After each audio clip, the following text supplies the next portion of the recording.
Okay, let's dive right into this. Welcome to The Explainer. Today we're unpacking a truly breakthrough empirical study that is completely changing how we think about network security.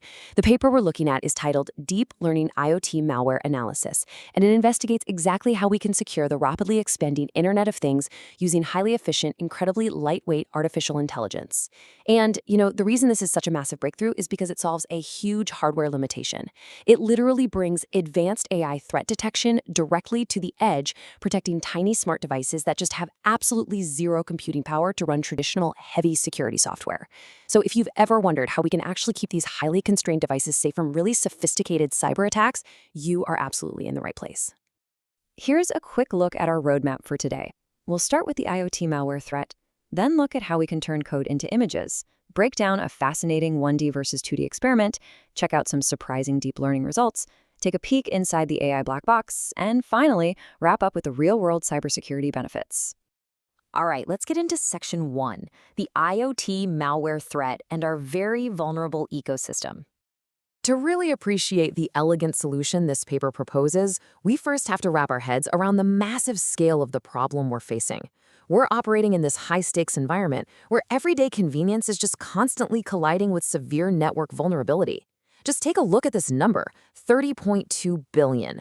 According to major industry reports cited right in the study, the IoT ecosystem is projected to reach an astounding 30.2 billion connected devices by the year 2030.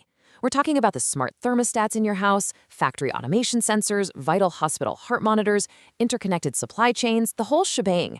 That is a sprawling, highly vulnerable attack surface.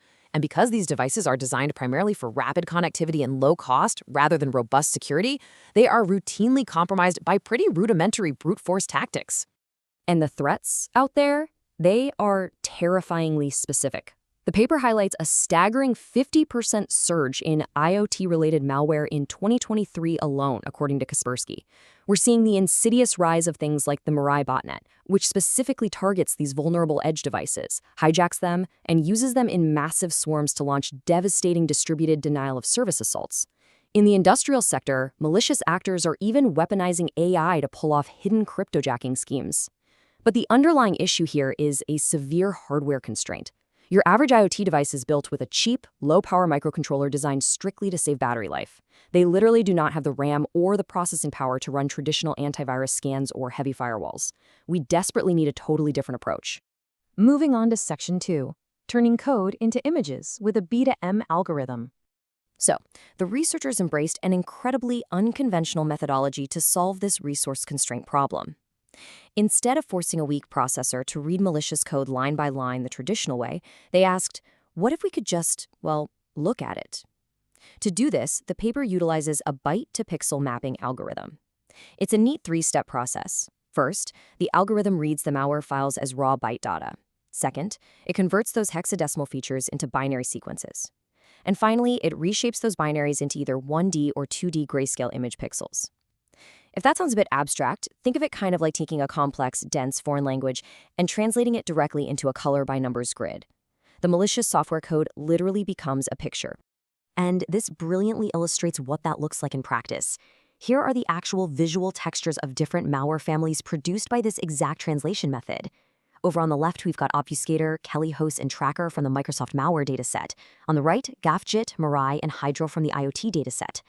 Notice that distinct horizontal banding and the grid-like structure in the Kelly host family on the left, compared to the chaotic, almost static-like noise of Mirai on the right. Every single malware strain has its own unique visual identity. By treating malicious code like a visual fingerprint, an AI, specifically a convolutional neural network, can scan it for threats so much faster than traditional static text analysis. Okay, Section 3, the 1D versus 2D experiment and model efficiency. This is where the paper's rigorous scientific testing really takes center stage. The researchers wanted to know, if we're feeding these malware images to an AI, do we actually need complex 2D images, or can we get away with simpler, flatter 1D data to save on computing resources? What you're seeing is the CNN feature extractor architecture, which accepts both 1D and 2D inputs. It uses 3 convolutional layers interspersed with max pooling. You can think of max pooling like a highly rigorous filter. As the data passes through, those pooling layers throw away the background noise and keep only the most obvious essential fingerprints of the malware.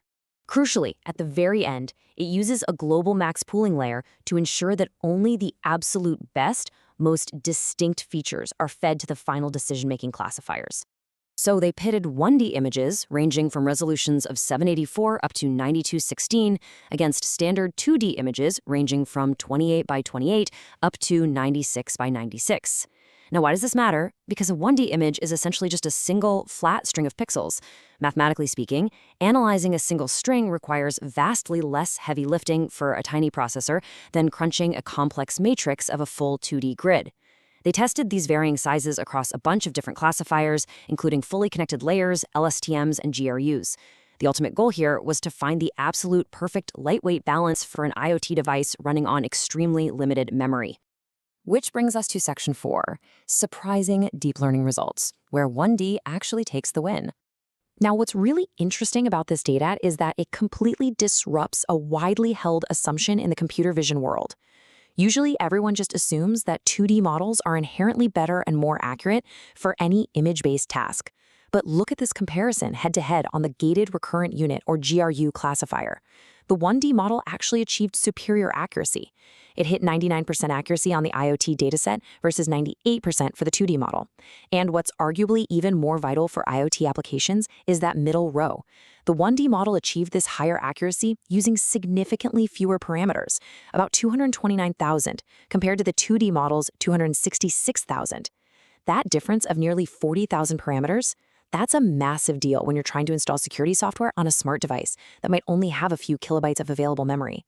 Sure, the 2D model trained slightly faster in this specific test, but the sheer parameter efficiency and the higher accuracy of the 1D model make it an incredibly compelling choice for the edge.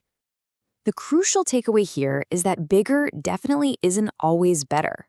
Why force a tiny smart bulb to mathematically analyze a massive 224 by 224 image when a fraction of the data does the exact same job but better? The researchers prove conclusively that smaller input sizes, like 4096 for 1D or 64 by 64 for 2D, provide more than enough information for the AI to classify the threat efficiently. It is just a massive win for resource-limited IoT devices. All right, Section 5, looking inside the black box, and the crucial concept of interpretability. Because, creating an accurate AI is really only half the battle. The researchers also tackled one of the most critical problems in modern deep learning, a dangerous lack of transparency. If you aren't familiar with the term, the black box dilemma refers to complex deep learning models where the internal decision-making is completely hidden from us human operators. The AI gives you an answer, sure, but it can't tell you how it got there. Imagine an autonomous vehicle connected to the IoT network. What happens if the onboard AI suddenly slams the brakes on the highway because it flagged a false positive cyber threat, and no human engineer can figure out why it did it?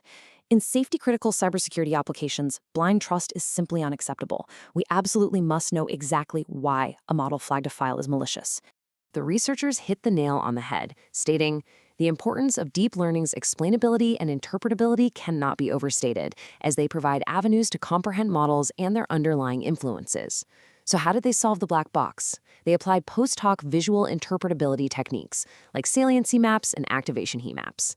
Think of a saliency map kind of like a thermal camera, but instead of showing physical heat, after the AI makes a decision, it generates an intense glow over the exact lines of code in the malware image that looked like a cyber attack.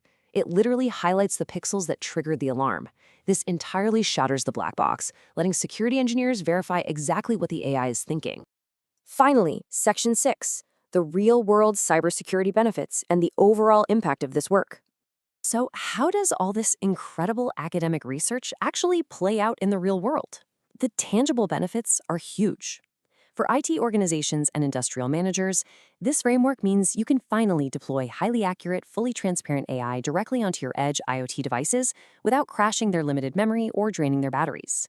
For data science and computer engineering students, this paper opens up entirely new pathways in designing and optimizing lightweight 1D CNN architectures. It really encourages the next generation to move away from the rigid assumption that 2D is always required for visual data. And for the broader cybersecurity community, this brilliantly bridges the gap between the staggering complexity of advanced AI models and the actual practical feasibility of deploying them out in the wild to mitigate our evolving threat landscape. We've covered a ton of ground today. From exploring the billions of vulnerable devices in our homes and factories, to the sheer ingenuity of mapping complex malware code into 1D images, all the way to breaking open the AI black box with visual heat maps. So I want to leave you with a final thought to reflect on.